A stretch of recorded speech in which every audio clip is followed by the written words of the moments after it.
شب برات کی 12 رکعت نفل نماز کا طریقہ شبان کی سب سے زیادہ افضل نماز یہ ہے۔ نبی پاک صلی اللہ علیہ وآلہ وسلم کا ارشاد پاک ہے، جس نے یہ 12 نفل شبان کی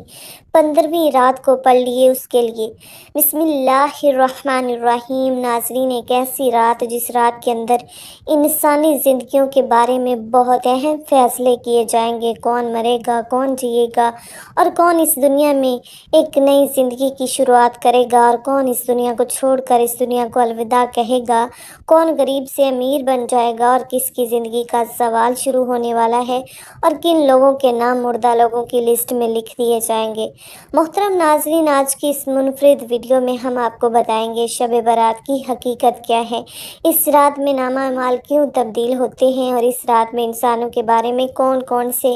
اہم فیصلے کیے جاتے ہیں، اور اگر خدا نخواستہ ہمارا نام بھی مردہ لوگوں کی لسٹ میں لکھ چکا ہو تو ہمیں کیا کرنا چاہیے، اس رات کتنے لوگوں کی مغفرت کی جاتی ہے اور اس رات کون سے وہ بدبخت لوگ ہیں جن کی مغفرت نہیں کی جاتی، اور حضور صلی اللہ علیہ وآلہ وسلم نے اس رات کون کون سے عمل کرنے کا ارشاد فرمایا، اور باتقاضا مسلمان ہم کو شب برات کو کس طرح گزارنا چاہیے۔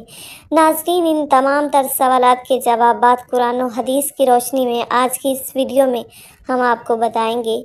ناظرین، شعبان المعظم کی 15ویں رات کو شب برات کہا جاتا ہے۔ شب برات کو کہتے ہیں اور برات کے معنی ہیں بری ہونا، چونکہ اس رات کو مسلمان توبہ کر کے اور اللہ تبارک و تعالیٰ کی بارگاہ میں اپنے گناہوں کی معافی طلب کرتے ہیں اور اللہ تبارک و تعالیٰ کی بارگاہ میں اپنے گناہوں کو چھوڑنے کا عہد کرتے ہیں، تو اللہ تبارک و تعالیٰ اپنی رحمت کے صدقے بے شمار مسلمانوں کو جہنم سے نجات دیتا ہے، اسی لیے اس رات کو شب برات کہتے ہیں۔ حضرت عطا بن یسار رضی اللہ تعالیٰ عنہ بیان فرماتے ہیں کہ لیلۃ القدر کے بعد شعبان کی 15ویں رات سب سے افضل رات ہے۔ ناظرین، آپ کو بتاتے چلیں کہ شب برات فرشتوں کے لیے اللہ تبارک و تعالیٰ نے عید کا دن مقرر کیا ہے، جس طرح کہ اللہ تبارک و تعالیٰ نے زمین پر رہنے والے انسانوں کو 2 عیدیں عطا فرمائیں، اسی طرح اللہ تبارک و تعالیٰ نے آسمان والوں کے لیے بھی 2 عیدیں مقرر کر رکھی ہیں، ایک شب برات اور دوسری شب قدر۔ انسان چونکہ یہ دونوں عیدیں دن میں مناتے ہیں جبکہ فرشتے یہ دونوں عیدیں رات کو مناتے ہیں۔ اللہ تبارک و تعالیٰ نے ان دونوں راتوں کو فرشتوں کے لیے عید اس لیے مقرر کیا کیونکہ انسان رات کو سو جاتا ہے جبکہ فرشتے رات کو سوتے نہیں، وہ ہر وقت اللہ تبارک و تعالیٰ کی عبادت میں مصروف رہتے ہیں۔ محترم ناظرین، شب برات کے متعلق اللہ تبارک و تعالیٰ قرآن پاک میں ارشاد فرماتا ہے،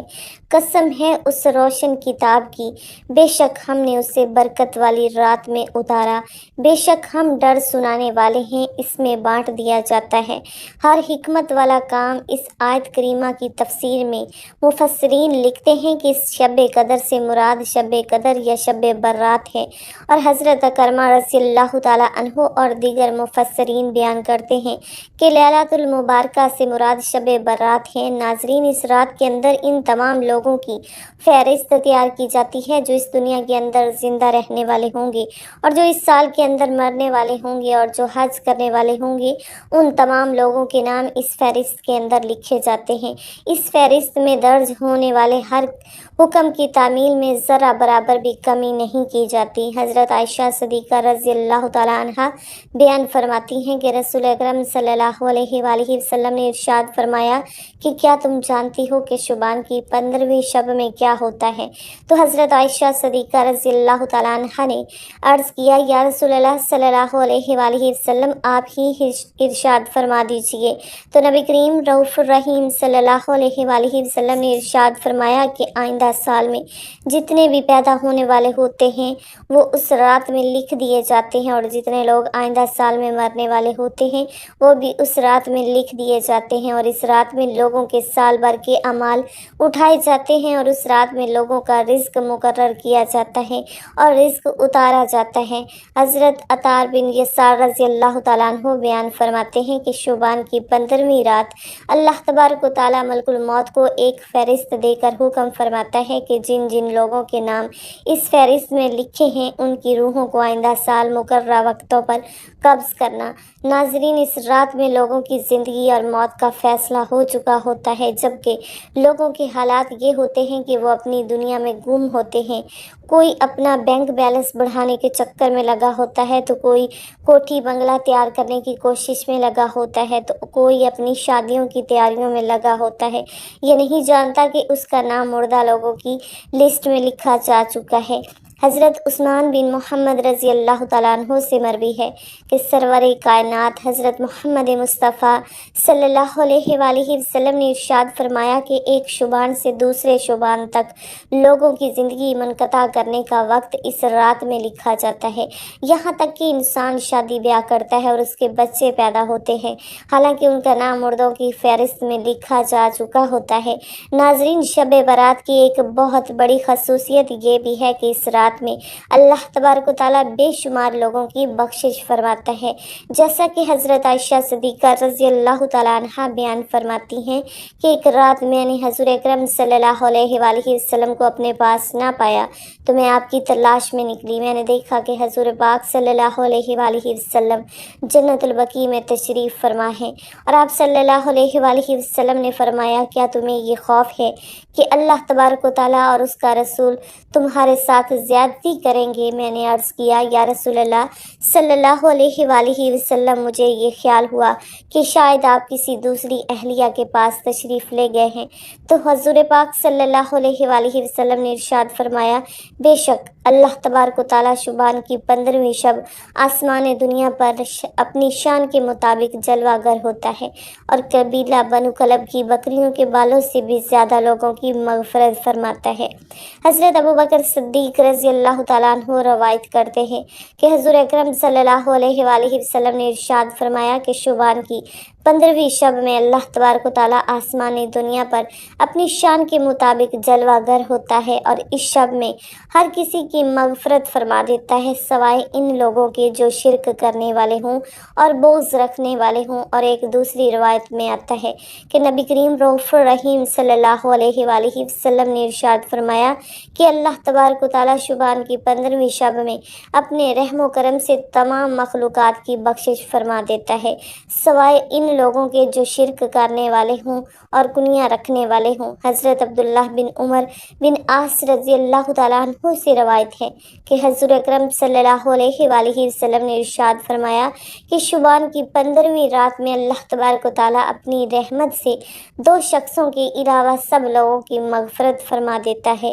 ایک وہ شخص جو کنیاں رکھنے والا ہو اور دوسرا وہ شخص جو کسی کو ناحق قتل کرنے والا ہو۔ ناظرین، شب برات میں فرشتوں کو بعض امور دیے جاتے ہیں، اور شب برات ایک ایسی رات ہے جس میں اللہ تبارک و تعالیٰ مسلمانوں کی مغفرت فرماتا ہے اور دعاؤں کو قبول کرتا ہے، جیسا کہ حضرت عثمان رضی اللہ تعالیٰ عنہ روایت کرتے ہیں کہ حضور اکرم صلی اللہ علیہ وآلہ وسلم نے ارشاد فرمایا، جب شبان کی 15ویں شب آتی ہے تو اللہ تبارک و تعالیٰ کی طرف سے یہ اعلان ہوتا ہے، کوئی مغفرت طلب کرنے والا ہے کہ اس کے گناہ بخش دوں، کوئی مجھ سے معافی مانگنے والا ہے کہ اسے عطا کروں۔ اس وقت اللہ تبارک و تعالیٰ سے جو مانگا جائے وہ ملتا ہے، وہ سب کی دعا قبول فرماتا ہے، سوائے بدکار عورت اور مشرک شخص کے۔ حضرت علی رضی اللہ تعالیٰ عنہ سے روایت ہے کہ غیب بتانے والے آقا مولا حضرت محمد مصطفیٰ صلی اللہ علیہ وآلہ وسلم نے ارشاد فرمایا، جب شبان کی 15ویں رات آتی ہے تو رات کو قیام کرو اور دن کو روزہ رکھو، کیونکہ غروب آفتاب کے وقت ہی اللہ تبارک و تعالیٰ کی رحمت آسمانی دنیا پر نازل ہو جاتی ہے، اور اللہ تبارک و تعالیٰ ارشاد فرماتا ہے، کوئی مغفرت طلب کرنے والا کہ میں اس کو بخش دوں، کوئی رزق مانگنے والا کہ میں اس کو رزق دوں، کوئی مصیبت زدہ کہ میں اسے مصیبت سے نجات دوں۔ یہ اعلان طلوع فجر تک اللہ تبارک و تعالیٰ کی طرف سے ہوتا رہتا ہے۔ ناظرین محترم، حضور اکرم صلی اللہ علیہ وآلہ وسلم نے ارشاد فرمایا کہ شبان میرا مہینہ ہے اور رمضان اللہ تبارک و تعالیٰ کا مہینہ ہے۔ روایات میں آتا ہے کہ حضور اکرم صلی اللہ علیہ وآلہ وسلم ماہ رمضان کے علاوہ شبان المکرم میں سب سے زیادہ روزے رکھا کرتے تھے اور اللہ تبارک و تعالیٰ کی عبادت کے لیے کمر بستہ ہو جاتے۔ حضور اکرم صلی اللہ علیہ وآلہ وسلم شبان المبارک میں بہت زیادہ اللہ تبارک و تعالیٰ کی عبادت کی کیا کرتے اور صحابہ کرام کو اس کی تلقین کیا کرتے، لیکن افسوس کہ آج کے دور میں لوگ اس مقدس رات کو آتش بازی کی نظر کر دیتے ہیں۔ جس رات میں اللہ تبارک و تعالیٰ سے مغفرت طلب کرنی چاہیے، اس رات کو آج کے مسلمان فضول خرچی اور آتش بازی میں گزار دیتے ہیں، اور اللہ تبارک و تعالیٰ کو راضی کرنے کی بجائے الٹا ان گناہوں کے اندر مبتلا ہو کر اللہ تبارک و تعالیٰ کی نافرمانیاں کرنے لگتے ہیں اور اللہ تبارک و تعالیٰ کو ناراض کر بیٹھتے ہیں۔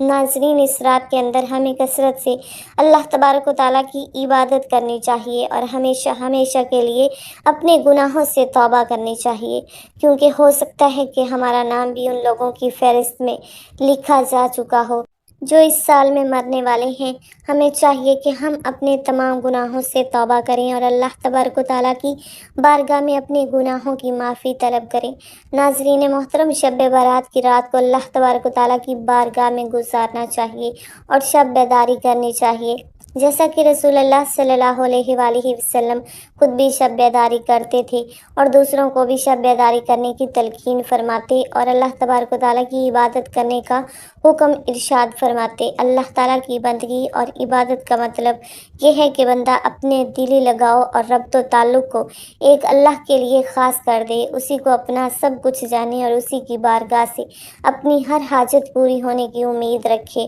اور دل و دماغ میں صرف اسی کی عظمت و بڑھائی کا سکہ جمائے رہے، غیر اللہ کا خیال ہرگز ہرگز نہ آنے دے، زندگی کا کوئی بھی لمحہ اللہ تعالیٰ کی یاد سے غافل نہ رہے۔ یہ کیفیت و حالت ایک مومن کے اندر اسی وقت پیدا ہو سکتی ہے جب اس کے دل اور دماغ پر یہ چھا جائے کہ حقیقت میں تمام طرح کی عظمت و کبریائی اور حاکمیت صرف اللہ تعالیٰ کے لیے ہے، اس کے سوا کوئی شے توجہ کے قابل نہیں، گویا زندگی کے ہر شعبے میں اللہ ہی اللہ پیش نظر رہے۔ اب اگر کوئی مسلمان چاہتا ہے کہ اس کا تعلق حقیقت میں اللہ تعالیٰ سے ہمیشہ جڑا رہے تو وہ اس صفت سے آراستہ ہو جائے جو ایک مومن کی شان اور سچے ایمان کی علامت ہے۔ تو اسی طرح اللہ پاک ہمیں عبادت اور بخشش کے موقع دیتا ہے، جیسا رمضان المبارک، شب معراج، شب برات وغیرہ۔ محترم ناظرین، شعبان کی 15ویں شب شب برات کہلاتی ہے، یعنی وہ رات جس میں مخلوق کو گناہوں سے بری کر دیا جاتا ہے۔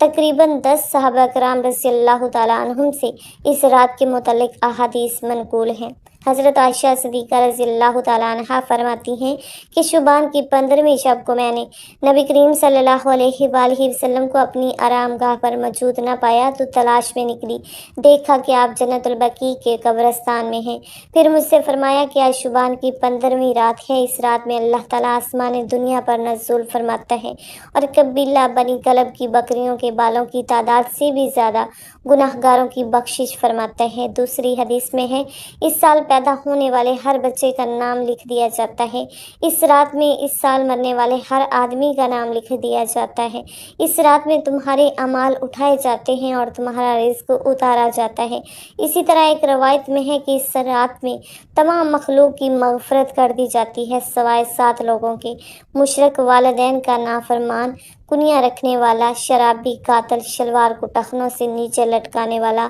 اور چغل خور۔ ان 7 افراد کی اس عظیم رات میں بھی مغفرت نہیں ہوتی جب تک کہ یہ اپنے جرائم سے توبہ نہ کر لیں۔ حضرت علی رضی اللہ تعالیٰ عنہ سے ایک روایت منقول ہے کہ اس رات میں عبادت کیا کرو اور دن میں روزہ رکھا کرو۔ اس رات سورج غروب ہوتے ہی اللہ تعالیٰ اپنے بندوں کی طرف متوجہ ہوتے ہیں اور اعلان ہوتا ہے، کون ہے جو گناہوں کی بخشش کروائے، کون ہے جو رزق میں وسعت طلب کرے، کون مصیبت زدہ ہے جو مصیبت سے چھٹکارا حاصل کرنا چاہتا ہو۔ ان احادیث کریمہ اور صحابہ کرام رضی اللہ تعالیٰ عنہم اور بزرگان دین کے عمل سے ثابت ہوتا ہے کہ اس رات میں 3 کام کرنے کے لیے ہیں: قبرستان جا کر مردوں کے لیے ایصال ثواب اور مغفرت کی دعا کی جائے، لیکن یاد رہے کہ نبی کریم صلی اللہ علیہ وآلہ وسلم سے ساری حیات مبارکہ میں صرف ایک مرتبہ شب برات میں جنت البقیع جانا ثابت ہے۔ اسی لیے اگر کوئی شخص زندگی میں ایک مرتبہ بھی اتباع سنت کی نیت سے چلا جائے تو اجر و ثواب کا باعث ہے،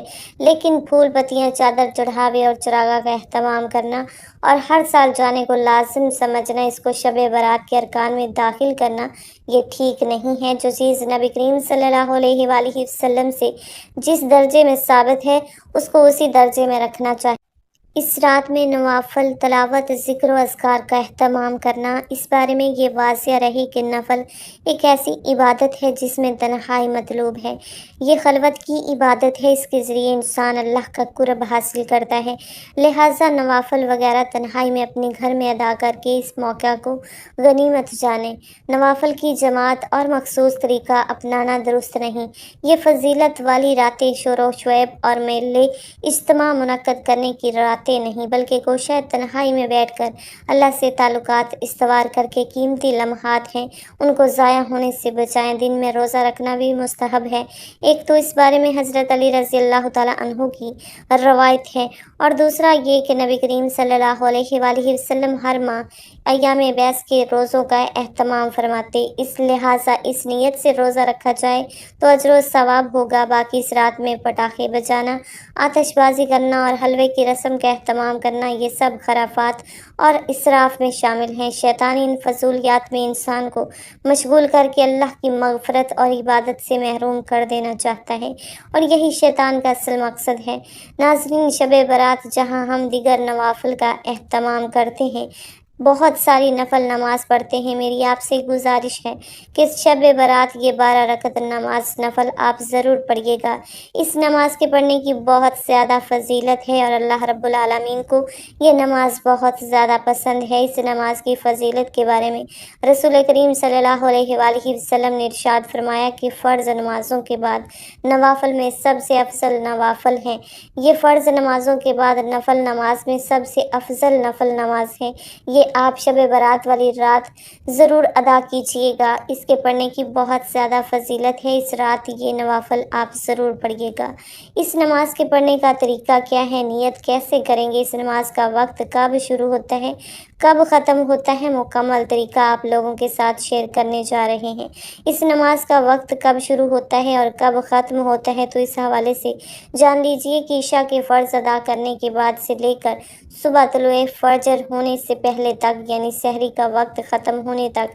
اس نماز کا وقت رہتا ہے۔ اس پوری رات میں آپ کسی بھی وقت یہ نماز ادا کر سکتے ہیں، یعنی عشاء کی نماز ادا کرنے کے بعد جیسے ہی آپ نے فرض پڑھ لیے تو اس کا وقت شروع ہو گیا۔ اب آپ کسی بھی رات کے حصے میں اس نماز کو پڑھ سکتے ہیں۔ صبح سحری کا وقت ختم ہونے تک اس نماز کا وقت رہتا ہے، اور اس نماز کو ادا کرنے کا جو افضل وقت ہے وہ صبح سحری کا وقت ہے۔ اس وقت میں یہ نوافل ادا کیے جائیں۔ اب رہا یہ مسئلہ کہ اس نماز کے پڑھنے کا طریقہ کیا ہے، کون سی صورتیں پڑھیں گے؟ کوئی خاص صورتیں ہیں؟ ایسا بالکل بھی نہیں ہے۔ ویسے تو اس نماز کو پڑھنے کے بہت سارے طریقے ہیں، لیکن آسان طریقہ آپ کو بتاتے چلیں کہ 2 رکعت کر کے 12 رکعت پڑھیں گے آپ، یعنی 2 رکعت پڑھی پھر سلام پھیر دیا، 2 رکعت کی نیت کریں پھر سلام پھیریں گے، 2 رکعتوں کے بعد اسی طرح ہم نے 12 رکعتیں پڑھنی ہیں، اور یہ نفل نماز ہے۔ اس کے پڑھنے کا طریقہ کوئی خاص نہیں ہے۔ آپ نماز شروع کریں،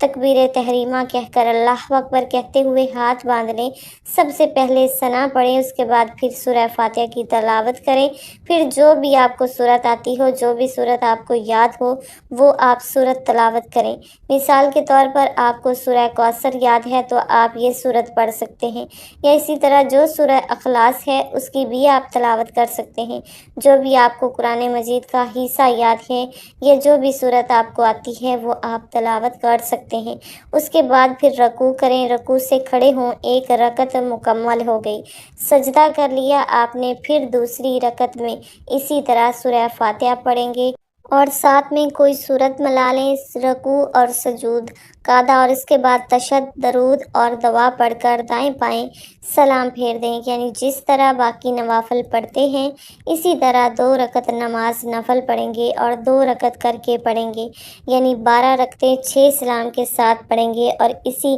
نماز کی نیت کیسے کریں گے؟ نیت دیکھیں، اصل دل کا ارادہ ہے، نیت اسی طرح کریں گے کہ میں نے نیت کی 2 رکعت نماز نفل تہجد کے واسطے اللہ تبارک و تعالیٰ کے منہ میرا کعبہ شریف کی طرف، یعنی یہ تہجد کے نوافل ہیں تو تہجد کے نوافل کی نیت کریں گے۔ اگر دل میں ارادہ کر لیں تب بھی بہتر ہے، کوئی حرج نہیں، نیت ہو جائے گی، بالکل درست ہے۔ لیکن اگر زبان سے الفاظ ادا کرنا چاہیں تب بھی کوئی حرج نہیں، کر سکتے ہیں، مستحب ہے زبان سے نیت کے الفاظ ادا کرنا۔ تو اس طریقے سے یہ 12 رکعتیں آپ ادا کریں گے۔ اس نماز کے پڑھنے کی بہت زیادہ فضیلت ہے۔ رسول اللہ صلی اللہ علیہ وآلہ وسلم نے ارشاد فرمایا،